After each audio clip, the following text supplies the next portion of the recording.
Hello and welcome today to a look at As Far As the Eye. In this video we're going to be looking at what's good about it, what's bad about it, and whether or not it's worth your money. So then, what is As Far As the Eye? Well, it's a turn-based strategy game with a beautiful art style, based around outrunning an impending disaster, the wave. Spend too long on your journey in any one location and you'll simply be washed away. To avoid this, you'll have to guide your tribe towards the safety of the Eye, gathering resources, building bases, and improving your characters as you go. Now, there are no enemies in As Far As the Eye. Instead, here you'll have to worry about completing your objectives while surviving against whatever the world itself throws at you. So then, how does it play? Well, the core gameplay is about instructing each of your characters, otherwise known as pupils, to gather the resources necessary to progress down the path towards the Eye. And every path you take will require different resources to advance. So for example, sometimes you'll need stone and meat to move forward, whereas other times it might be wood and ore. And whenever you enter a new area, you'll have to explore it in order to find these resources. Now, there are resources that you're always going to need, whether you actually require them to advance or not. For example, you're always going to need a food source because you absolutely can starve in this game, and it happens very quickly. Alongside that, you're definitely going to need some wood, because it's almost always required to construct certain buildings, which will then allow you to harvest other resources. Now, each of your characters has specific abilities, and catering your plans towards those are a good way to ensure success. For example, you might have someone who's a particularly skilled gatherer, and sending them out to get the food will yield better results than just picking a random tribe member. Now, sending out your characters to gather resources and simply moving on once you've collected enough sounds easy enough, but often to get those resources, or at least get them efficiently, you'll have to construct a mini base with the specific buildings that help you towards that. For example, you can always gather wood without a specific building, although a sawmill will help, but in order to gather meat, you'll have to have a hunter's lodge. And then if you want to turn it into rations, you'll require a cookhouse. So you'll quickly see yourself building a base around the resources you want. For any resource that you can't harvest in an area, you can always go to the market and trade for it, as not every area has every type of resource. This, though, isn't the best plan, and if you can get a resource naturally just by harvesting it, it is absolutely the way to go. The exchange rates you get at the market are absolutely terrible, and you'll have to give up a lot of other resources to get fairly minor amounts of the one you're looking for. So as you send your characters out to harvest resources or construct new buildings, they'll gain experience, and that experience is based on the job they're doing. Meaning that if someone is constantly mining, they'll level up in mining and be more efficient at it. And therefore, if you can get a few characters to specialize in their tasks, you'll have a much more efficient tribe. And whenever a character does level up, you'll be able to choose a new trait for them from a rather complicated looking skill tree. And while this looks like a massive mess at first glance, the reality is you'll only ever really need to worry about one or two of these branches for each of your characters. The UI here could definitely do with some tweaking, but the reality is it's not actually as complicated as it looks. And alongside leveling up your characters, you can also level up your buildings through the workshop, and you can level up your camp as well using knowledge points for some fairly significant benefits. So once you've got all your characters out there gathering resources and doing their own thing, what are you doing in the meantime? Well, often there's a lot of turn skipping where you'll have very, very little to do, as the game kind of plays itself. If, for example, you need 300 of a resource, you'll have to just let your character get on with it until that amount is gathered. There's nothing you can actively do to make that happen faster. Is that passiveness of the gameplay a bad thing? Well, not necessarily. While it does often seem that you're just sat there pressing the spacebar to skip turns over and over again until you get to your goal, it makes the game feel like a much more relaxed experience. And while things often tick over on their own, you'll also find new things as you explore, such as sacred sites and remains that can offer bonuses, and occasionally another tribe will enter the area and you can gain something by going and talking to them. The main variety that actually keeps the game interesting here, though, is that there's a lot of random events that get thrown your way, and to be honest, I'm just going to start calling them disasters from this point onwards because they're almost never good. I can't actually think off the top of my head of a good random event that I've had. These events can absolutely make the game hard as nails.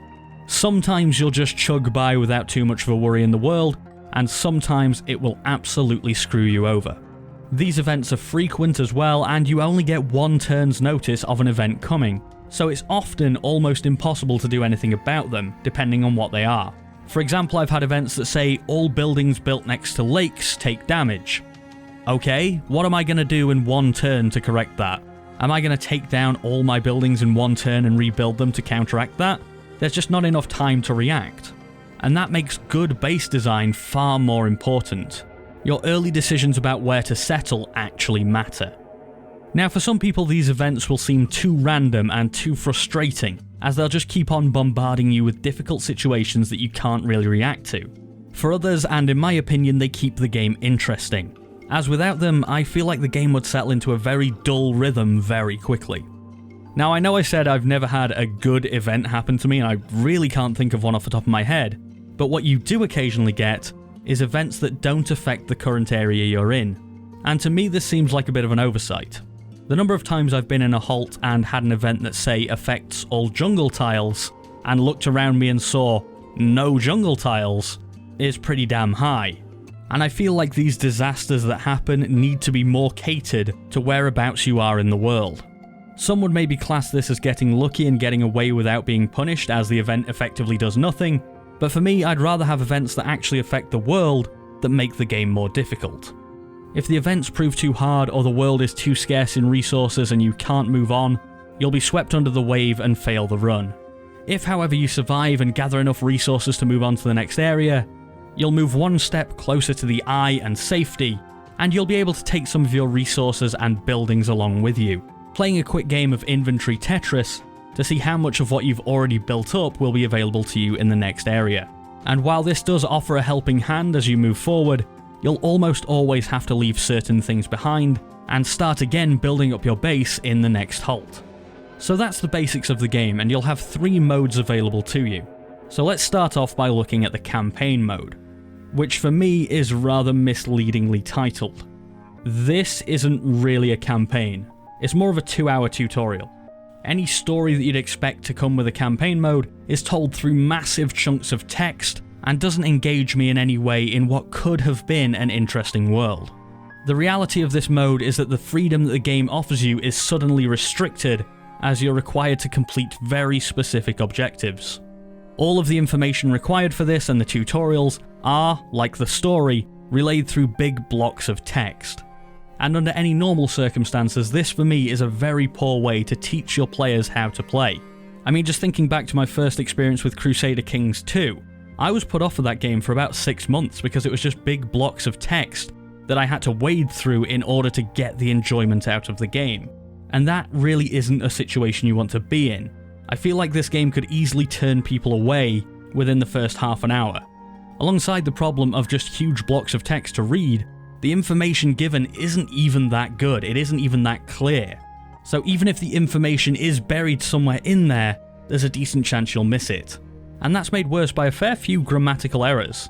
I know it's not the biggest deal in the world, but when you're trying to convey important information, it can lead to some confusion. And the campaign has a habit of not letting you progress without completing everything it's asked you to do in that block of text. Several times during the campaign, I'd collected all the resources I needed to leave an area, but I physically wasn't allowed to do so until I'd built a specific building or leveled up a specific character. It all seemed a little bit unnecessary and actually taught bad habits for the main game. Why would I want to construct a certain building in the area I'm in when the second I leave, it's not coming with me? I'm not going to get the benefit of that building. I'd much rather have the building materials to come with me so that I can build it in the next area. Now, I have completed the full campaign of this game, the full 5 missions, and by the end of it, I was ready to slate this game, because it just wasn't fun, and it was so clunky in its design that even doing everything the game asked was no guarantee of actually being able to advance. Fortunately though, the meat of this game is in the play mode. Playing without the tutorial objectives allows the game to shine for what it is, a chilled but challenging experience that offers a great amount of freedom based around decision making and dealing with whatever the game throws at you. And even failing in this mode isn't always a bad feeling, because each run is procedurally generated and therefore has a lot of replayability. And if you're finding things too tough, or even if you're amazing at this game and want more of a challenge, there's also a custom game option, which allows you to tweak the settings to your liking.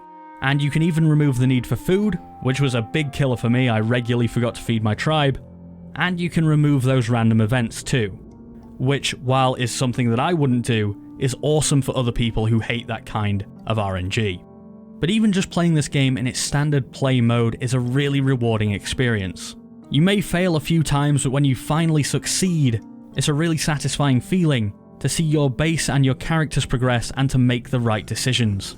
And just as a whole, the play mode is a lot of fun. Not everything is rosy though, and this game has some major polish issues. These range from small UI issues, like this arrow here. What on earth is that arrow pointing at? It's trying to tell me to open the skill menu down here, when the skill menu is actually located up here. Just nowhere near the mark. But there are also much bigger issues as well, and the main one that I came across is that sometimes your objectives just seem completely impossible. In this example here, I need ore to advance, and there's no ore available to mine on the map. So you might think, well, okay, let's just go and trade for ore.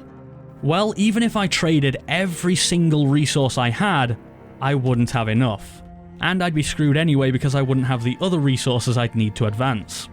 By the way, that's an upgraded market. These are better rates than you get at standard. Now, maybe I'm supposed to have brought some ore with me from previous areas, but the game doesn't tell you what you're going to need in future. There's no way of clicking on a new area far in the distance and it's saying, here's what you need to get to me. So I have no way of knowing. There was also another area available for me to go to, but similarly it was impossible to get the resources to go there. And I like when this game is being challenging in that I can fail because of my own choices, but it feels awful when you fail because there is no possible way of winning.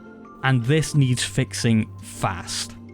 Now, from all the small issues to the large ones, they could have it fixed in a week or two, and that'd be absolutely great. But I can only tell you about the game that I've got in front of me. I can't guess that they're going to have them fixed. And what I've played so far needs quite a bit of work to make it a solid experience. So I think it's about time for some conclusions. And of course the question as always is As Far as the Eye worth your time and your money?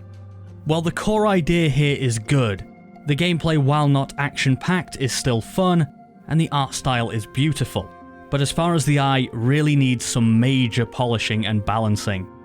If it gets that polish, and you're looking for a relaxed experience that doesn't let you just waltz through it without even thinking, then absolutely this one will be a solid choice. As for pricing, As Far as the Eye is available on Steam for £19.99 or around $22 US, but currently has a 10% sale on for its launch. Personally, I feel that's a little bit high and should be more around the £10 to £15 mark, so maybe I'd say wait for a bit of a bigger sale. But if you like what you've seen here today, then by all means give this one a try. Anyway, that'll about do it for this video. If you liked it or found it helpful in any way, I'd be very appreciative if you'd click that like button down below. Let me know what you think of this one in the comments, and subscribe for more like this if you haven't already. Anyway, I've been Nathan, thank you so much for watching, and I'll see you next time.